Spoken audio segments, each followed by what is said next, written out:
Welcome to Emotional Savvy, the Relationship Help Show. I'm Dr. Rhoberta Shaler. If you're ready to increase your confidence in conversations and conflict, deepen your self-awareness, expand your connectedness, and enrich your relationship with yourself and other humans you care about, and even those you wish you didn't, you're in the right place. Enjoy today's episode.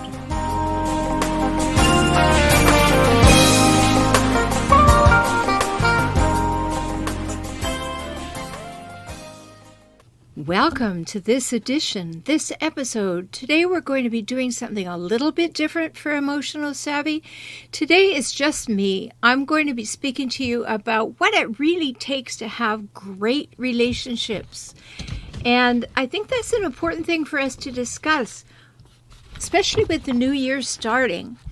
It's a good thing to look at all of the pieces of this. So we have to think about it. Most people live and work and play with other people. So we need skills to play nicely together. And most of the time, the skills that we've acquired have come from our life experience. And maybe today would be a good day to stop and think about, how could I improve my skills?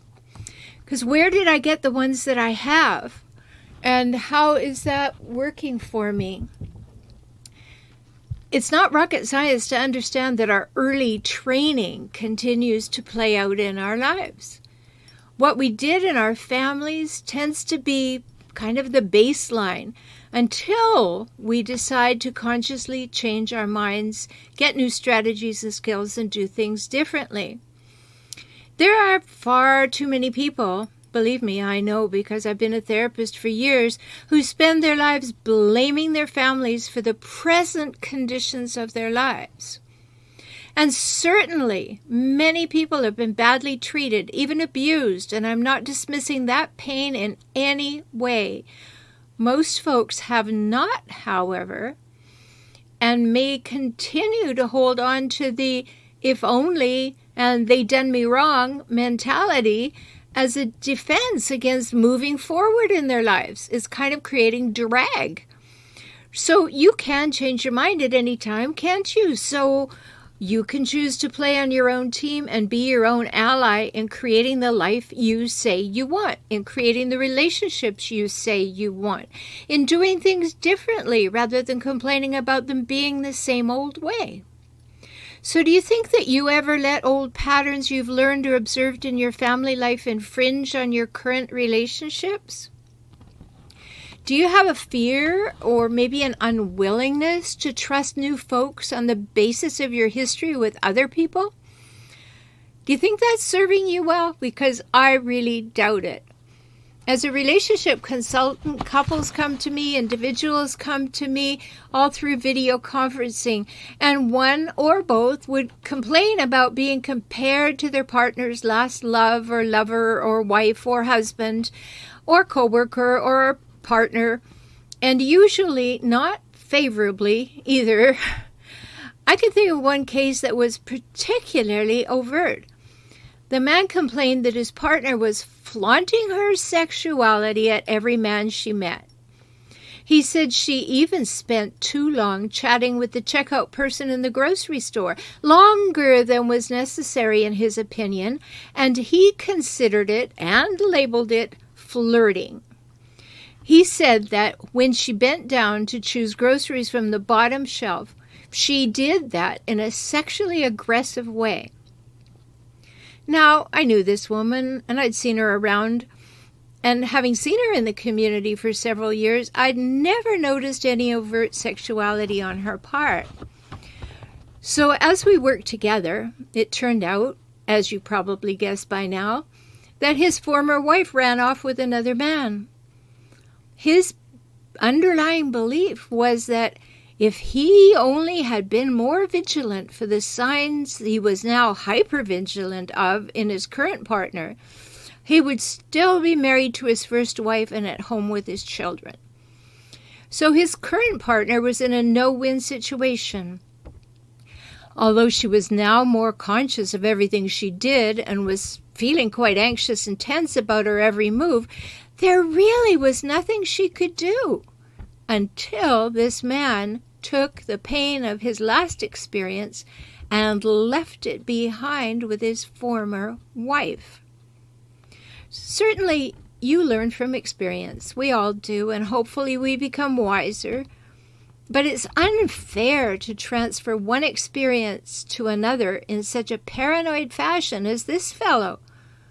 Wisdom to learn from the experience, yes. Paranoia, no, no, no. To have rich, rewarding relationships, the ones you want with others as partners or co-workers, spouses, colleagues, relatives, you have to have, and I really mean that, you have to have a rich and rewarding relationship with yourself. It's that simple. It's going to reflect the relationship you have with yourself in all your other relationships. So let me ask you a few questions. Do you approve of yourself? If so, great. If not, what would you have to do to earn your own approval? Popular magazines tell you that you must be your own friend, but what does this mean? So stop. Ask yourself this. Are you willing to do for yourself what you're willing to do for your friends? Some folks will put themselves out there to do something for another person, and yet they won't get off the couch for themselves. They may be more comfortable spending money on another person than on themselves. They may even go to places that interest them with another, but they won't go alone. Wow, I really think if a movie's worth seeing, it's worth seeing, isn't it? Do you have to be with somebody else? But I guess that's a conversation for another time. Really great relationships begin with really great relationships with yourself. And there's another important ingredient, though. Really important. Here it is. Before you say anything about your partner, coworker, relative, ask yourself if you were doing what you want them to do. I notice in my life with my partner that I can't complain about what he doesn't do if I'm not holding my end up completely. Got that? I have to do what I want him to do for me. And I have to demonstrate that I'm willing to do it. Because life gets much easier when you're first sure you're living up to your own expectations of other people. So the conversation you have with yourself is much more straightforward. Be sure you're doing what you expect them to do and that you've been demonstrating this behavior over some time. It's not fair pointing out that he or she needs to participate in an exercise program if you've not been demonstrating consistently that you value exercise. This is just dirty pool. No fair saying someone else is putting on weight and it's unattractive unless you are at a reasonable weight and doing something to improve yourself. So why is this simple equation so often overlooked? Because we project. What we're afraid of is so for ourselves, we say is so for other people. We project it on them. We project our shortcomings on others. It's sure a lot easier than taking responsibility for our own, isn't it? So if you really want great relationships, have a fantastic relationship with yourself, an honest relationship with yourself, a full, conscious, purposeful, intentional relationship with yourself. And I can help you do that. So if you're wondering about that, certainly go along to forrelationshiphelp.com and let's talk about it. But really ask yourself now, am I really playing on my own team?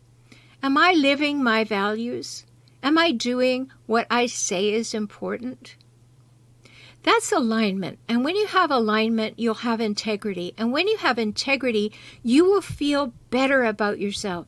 And this is really good stuff. So if you really want to have great relationships with other people, Take to heart that you need to have a great relationship with yourself. I'm Dr. Rhoberta Shaler. I'd love to talk with you soon. Listen to other episodes, and you can always find me, subscribe to Tips for Relationships, or join my optimized circles and get right into the deep conversation off social media and into my groups at forrelationshiphelp.com. Talk soon.